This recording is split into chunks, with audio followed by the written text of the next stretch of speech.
तो दोस्तों नमस्कार, मैं हूं अनिल और रेसलिंग सुपर धमाल में आपका स्वागत है। दोस्तों रेसलमेनिया 41 में पॉल हेमन ने फैंस को हैरान कर दिया। आपको बता दें कि उन्होंने नाइट 1 के मेन इवेंट में हुए ट्रिपल थ्रेट मुकाबले के दौरान अपने सबसे अच्छे दोस्त सीएम पंक और ट्राइबल चीफ रोमन रेंस दोनों को धोखा दे दिया। पॉल हेमन इसी के चलते सेथ रॉलिंस के साथ जुड़ गए हैं और उन्हें जीत भी दिलाई है। लेकिन अब सीएम पंक ने इसी विषय पर बात की है। आइए आपको बताते हैं कि सीएम पंक ने क्या कहा। लेकिन उससे पहले अगर आप लोग चैनल पर नहीं है, सब्सक्राइब करने के बाद ऑल पर क्लिक करें क्योंकि फ्री है और यहां आपको हर प्रकार की रेसलिंग जगत से जुड़ी हुई तमाम जानकारी मिलती है और मिलती रहेंगी। इसलिए वीडियो को लाइक करें, शेयर करें, सब्सक्राइब करने के बाद ऑल पर क्लिक जरूर करें। तो चलिए दोस्तों वीडियो को आगे बढ़ाते हैं, बताते हैं कि यहां पर सीएम पंक ने क्या कहा। डेडलाइन को थोड़े समय पहले ही सीएम पंक ने इंटरव्यू दिया।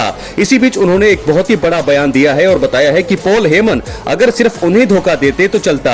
सीएम पंक ने क्लियर कर दिया है कि वो पॉल हेमन को सेथ रॉलिंस के बजाय रोमन रेंस के साथ देखना ज्यादा पसंद करते। उन्होंने कहा, पॉल हेमन ने पहले भी मुझे धोखा दिया है। हम काफी लंबे समय से दोस्त हैं और दोस्तों के बीच लड़ाई होती है। वो मुझे पहले धोखा दे चुके थे और उन्हें पता है कि ये चीजें कैसे चलती हैं।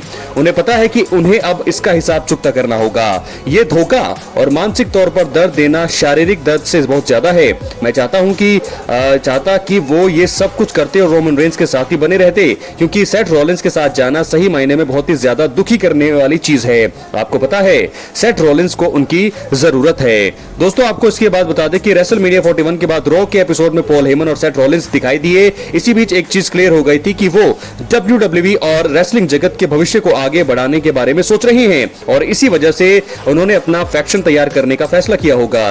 रेड ब्रांड यानी कि रॉ के इसी शो में रोमन रेंस ने आकर हेमन और सेथ रॉलिंस पर दोनों पर अटैक किया तो ब्रॉन ब्रेकर ने आकर ट्राइबल चीफ रोमन रेंस पर हमला कर दिया। यहां से क्लियर हो गया कि ब्रॉन ब्रेकर असल में पॉल हेमन और सेथ रॉलिंस के नए फैक्शन का हिस्सा हैं। आने वाले किसी एपिसोड या इवेंट में मुझे ऐसा लगता है कि एक और नए मेंबर का खुलासा हो सकता है। तो दोस्तों सीएम पंक का बड़ा बयान यहां पर कि रोमन रेंस के साथ अगर पॉल हेमन बने रहते तो मुझे ठीक लगता, लेकिन वो जो सेथ रॉलिंस के साथ गए हैं बहुत ही हैरान करने वाली चीज है। ये इंटरव्यू में कहा है सीएम पंक ने। क्या लगता है आपको? अपनी राय कमेंट बॉक्स में जरूर दें। और दोस्तों इसी के साथ सीएम पंक ने यह भी दावा किया कि सेथ रॉलिंस को पॉल हेमन की जरूरत थी और उन्हें उनकी जरूरत मिल गई है और धीरे धीरे जो है अब जो भविष्य है WWE का उस सेथ रॉलिंस को आगे पुश किया जाएगा, उन्हें आगे बढ़ाया जाएगा। दोस्तों हम बढ़ेंगे अपनी अगली स्टोरी की तरफ जो जुड़ी है सैमी ज़ेन से।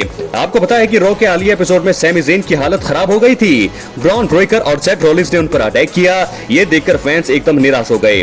कई लोगों को लगा है कि सैमी एक्शन से दूर हो जाएंगे, लेकिन ऐसा नहीं है। सैमी ज़ेन ने अब अटैक होने के बाद चुप्पी तोड़ते हुए हुंकार भर दी है। सैमी ज़ेन ने अपने सोशल मीडिया अकाउंट पर पोस्ट करते हुए कहा। इसी बीच उन्होंने फैंस को यह मैसेज भी दिया कि वो अपने सामने आने वाली सभी मुश्किलों को पार करेंगे। इसी बीच उन्होंने क्लियर कर दिया कि वो कहीं नहीं जाने वाले हैं और भविष्य में वर्ल्ड हैवीवेट चैंपियन बनने में कामयाब होंगे। सैमी ज़ेन ने कहा, हाँ मेरे पीछे काफी बड़ा लक्ष्य है। सिर्फ ये जान लीजिए कि आप जो चीजें मेरे सामने लाएंगे मैं उन्हें पीछे हटा दूंगा। मैं कहीं नहीं जा रहा, मैं वर्ल्ड चैंपियन बनूंगा। ये बयान सैमी ज़ेन का है। सैमी ज़ेन अपने WWE करियर में कभी भी वर्ल्ड चैंपियन नहीं बने हैं और कई फैंस ये जानकर हैरान हैं। सेथ रॉलिंस ने पॉल हेमन ब्रॉन ब्रेकर के साथ मिलकर नए दौर की शुरुआत कर दी है। सैमी ज़ेन ने रॉ के हालिया एपिसोड में सेथ रॉलिंस को समझाने का प्रयास किया, लेकिन वो गलत राह पर हैं। उन्होंने ये कहा सेथ रॉलिंस को कि वो गलत राह पर है। सेथ रॉलिंस ने इसी बीच सैमी ज़ेन से दोस्ती के बारे में बात की और उन्हें चीजों से दूर रहने के लिए कहा। उन्हें सैमी ज़ेन को ब्रांड बदलने का ऑफर दिया। बैकस्टेज पॉल हेमन ने सैमी ज़ेन से मुलाकात की। इसी बीच पॉल हेमन ने सैमी ज़ेन को स्मैकडाउन का हिस्सा बनने का ऑफर दिया और कहा कि बदले में उन्हें अनडिस्प्यूटेड WWE टाइटल मैच मिलेगा। सैमी ज़ेन को अपना सपना पूरा करने के लिए सीधा मौका मिल रहा था, लेकिन सेथ रॉलिंस ने बाद में रिंग में आकर सैमी ज़ेन से जवाब की मांग की। सैमी ने इनकार कर दिया। बाद में ब्रॉन ब्रेकर से सैमी ज़ेन का मुकाबला हुआ। इसमें सैमी ज़ेन का हाल और भी ज्यादा बेहाल हो गया और रेफरी स्टॉपेज से वो बाहर हो गए। बाद में सेथ रॉलिंस ने भी सैमी ज़ेन पर अटैक कर दिया है। तो दोस्तों बहुत सारी चीजें हमने देखी किस प्रकार जो है सेथ रॉलिंस जो है बहुत ही बुरा हमला यहां पर किया उन्होंने सैमी ज़ेन पर। और अब देखना होगा कि सैमी ज़ेन का अगला कदम क्या है। वो चाहते हैं कि बहुत सारी चीजें अपने लाइफ में आगे करना, लेकिन अब यहां से चीजें और भी ज्यादा मुश्किल उनके लिए होने वाली है। अब हम बढ़ेंगे अगली स्टोरी की तरफ। तो दोस्तों आपको बता दें कि बैकलैश 2025 में कई मुकाबले बुक किए गए हैं। इनमें से undisputed WWE champion John Cena और रैंडी ऑर्टन इसके मुकाबले पर सबकी नजरें हैं। इस मुकाबले में जॉन सीना एक हील के तौर पर एंट्री करने वाले हैं। इनके एलिमिनेशन चेंबर 2025 में हील टर्न की तरह ही कई रेसलर्स अगले महीने होने वाले प्रीमियम लाइव इवेंट में ऐसे काम कर सकते हैं। तो आपको मैं दो चीजें ऐसे बताता हूं जो ऐसा हो सकता है। सबसे पहले सैमी ज़ेन बैकलैश 2025 में सेथ रॉलिंस के साथ ज्वाइन हो सकते हैं। ये सबसे बड़ी चीज हो सकती है और रॉलिंस बन सकते हैं वर्ल्ड चैंपियन। दोस्तों सैमी ज़ेन हालिया रॉ एपिसोड में नजर आए थे में सैमी ज़ेन ने सेथ रॉलिंस को बुरा कहा, जबकि रॉलिंस ने उन्हें जो कहा अपने ऊपर हमले होने से बचाने का एक ऑफर दिया और उसको सैमी ज़ेन ने मना कर दिया। इसके चलते शो के मेन इवेंट में उनकी हालत और भी ज्यादा खराब हो गई। सिचुएशन को देखते हुए यह संभव है कि पिछले हफ्ते हुए हमले के चलते रोमन रेंस और सीएम पंक आने वाले समय में एक टैग टीम बनाकर बैकलैश 2025 में ब्रॉन ब्रेकर और रॉलिंस का मुकाबला करें। उस दौरान सैमी ज़ेन नजर आकर ये जताने की कोशिश कर सकते हैं कि वो रोमन रेंस की मदद करने आए हैं, लेकिन हालांकि सबको चौंकाते हुए वो रोमन पर हमला करके स्टोरी और भी ज्यादा मजेदार बना सकते हैं। तो दोस्तों आज की वीडियो की ये सबसे बड़ी खबर है कि सैमी ज़ेन जो है यहाँ पर रोमन पर अटैक कर सकते हैं, उनको ऊपर हील टर्न ले सकते हैं और सैमी ज़ेन जुड़ सकते हैं सेथ रॉलिंस के ग्रुप में। मुझे ऐसा लगता है क्योंकि रोमन पंक जो है ब्रॉन ब्रेकर और सेथ रॉलिंस का सामना करेंगे शायद बैकलैश 2025 में या उससे आने वाले किसी इवेंट में। अगर बैकलैश में ये मैच नहीं हो पाए तो अगले आने वाले इवेंट में होगा। तो उस इवेंट में जो है जब रोमन और पंक जीत के काफी करीब होंगे तो सैमी ज़ेन आकर रोमन रेंस पर हमला कर सकते हैं और इसी के साथ ये ऐलान कर सकते हैं कि वो अब जुड़ चुके हैं सेथ रॉलिंस एंड ग्रुप के साथ। ये होने की संभावना मुझे तो सबसे ज्यादा लग रही है और देखना होगा कि रोमन रेंस का रिएक्शन क्या होगा उसके बाद। तो सेथ रॉलिंस जो है यहाँ पर जरूर ऐसा कर सकते हैं। दोस्तों बहुत ज्यादा संभावनाएं हैं कि सेथ रॉलिंस के साथ जुड़ जाए सैमी ज़ेन, अटैक करते रोमन रेंस पर, तो ऐसे में रोमन रेंस का रिएक्शन दिखने वाला होगा। और एक बार फिर दोस्तों बहुत सारे धोखे अब तक जो है हमने देखा रोमन रेंस को मिल चुके हैं, क्या एक और धोखा उनका वेट कर रहा है सैमी ज़ेन के रूप में, बहुत सारी चीजें।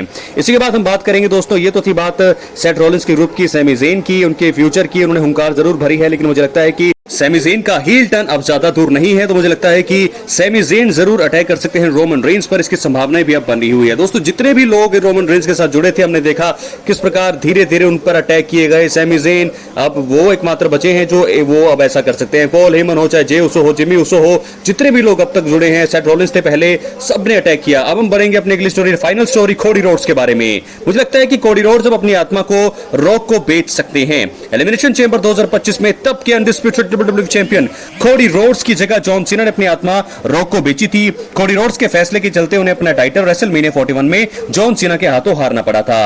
अब अगर रैंडी ऑर्टन और जॉन सीना के बीच अनडिस्प्यूटेड WWE चैंपियनशिप के लिए होने वाले मुकाबले के आखिरी पलों में कोडी रोड्स नजर आए और रैंडी ऑर्टन को धोखा दे दे तो मजा कई गुना बढ़ जाएगा। कोडी रोड्स को एक बेबी फेस दिखाया जाता है लेकिन अपने दोस्त को धोखा देकर वो अपनी आत्मा द रॉक को बेचकर प्रीमियम लाइव इवेंट को शानदार बना सकते हैं। तो दोस्तों क्या सवाल अब ये सवाल पैदा होता है कि कोडी रोड्स भी जॉन सीना के साथ जुड़ जाएंगे, क्योंकि मुझे लगता है कि स्टोरी और WWE को और भी ज्यादा रोमांचक बनाने के लिए कोडी रोड्स नजर आने वाले हैं और एक हील के रूप में वो काम करेंगे। हम ये सोच रहे थे कि रैंडी ऑर्टन अटैक करेंगे, वो हील टर्न लेंगे कोडी रोड्स के ऊपर, लेकिन कोडी रोड्स आएंगे बैकलैश में जॉन सीना और रैंडी ऑर्टन के बीच मुकाबले के बाद वो आ सकते हैं और रैंडी ऑर्टन पर हमला कर सकते हैं और उसके बाद हील टर्न लेते हुए सबको हैरान कर सकते हैं। रॉक भी नजर आ सकते हैं, रॉक के साथ जुड़ सकते हैं, जॉन सीना के साथ जुड़ सकते हैं। दोस्तों आपको बता दें स्टोरी और भी ज्यादा मजेदार हो जाएगी और उसके बाद रैंडी ऑर्टन पर पूरा समर्थन होगा और उसके बाद मुझे लगता है कि आने वाले समय में रैंडी ऑर्टन इसको जीत सकते हैं। लेकिन कोडी रोड्स के बारे में बताया, सैमी ज़ेन के बारे में बताया कि ये दोनों